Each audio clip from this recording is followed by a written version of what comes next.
Okay, so one of the things that I want you guys to be aware of is that people often use the word random. Okay?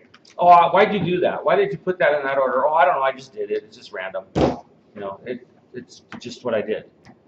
But in architecture, even though there is a concept of randomness as a type of order, that's a much kind of higher level of discussion that we're not going to have right now, right? Things typically are not random in architecture or in design. You generally do things for a reason.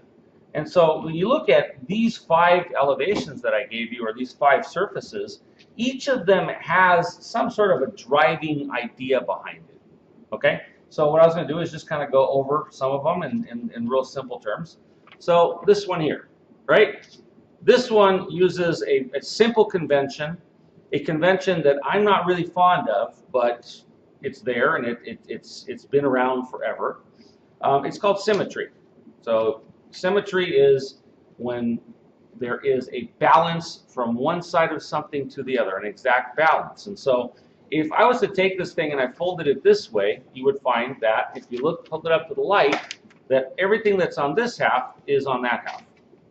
So then if I fold it the other direction and hold it up, once again, everything is exactly symmetrical, right? So it has 2 axes lines. I'm going to use this marker to draw it. It has one line of symmetrical axes here. Everything on this side of the axis is the same as the other side. Then I have another line of symmetry here, right? And everything on either side of that is also exactly the same. This particular surface has one additional sort of thing to think about, and that is it is diagonally symmetrical also.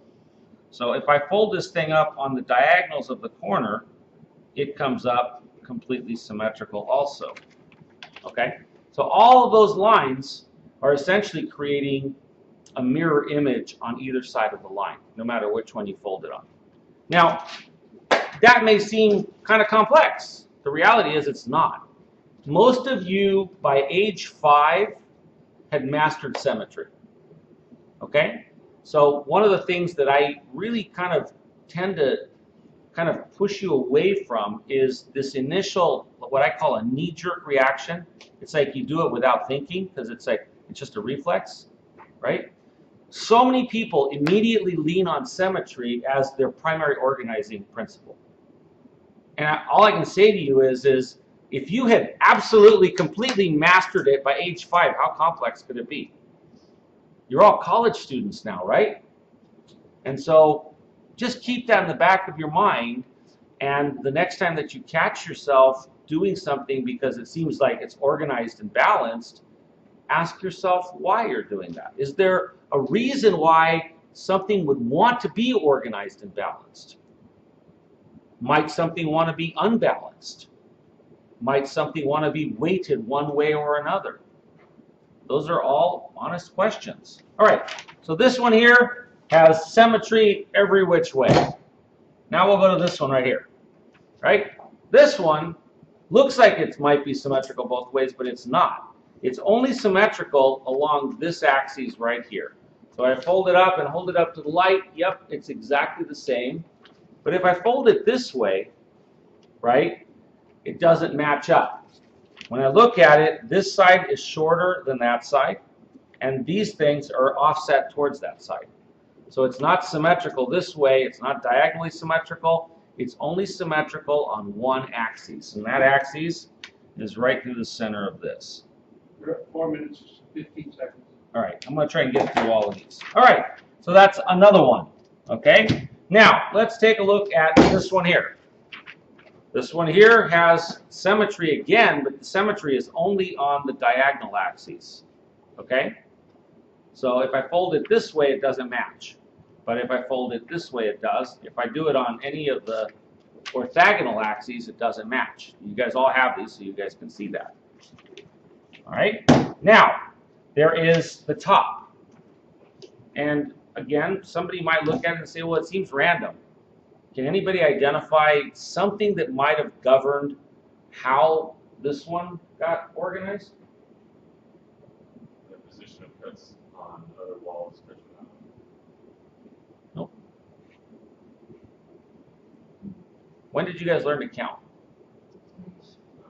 When you were little, right? 1, 2, 3, 4. There's a numeric progression that starts here. 1, 2, 3, 4.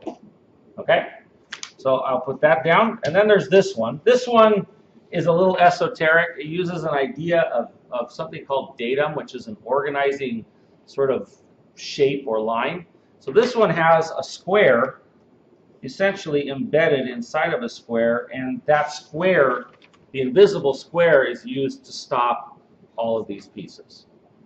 Right. Now the reason I'm spending all of this time talking to you about this is that even though this might look like, oh, well, it's just, you know, this cube, it's not random.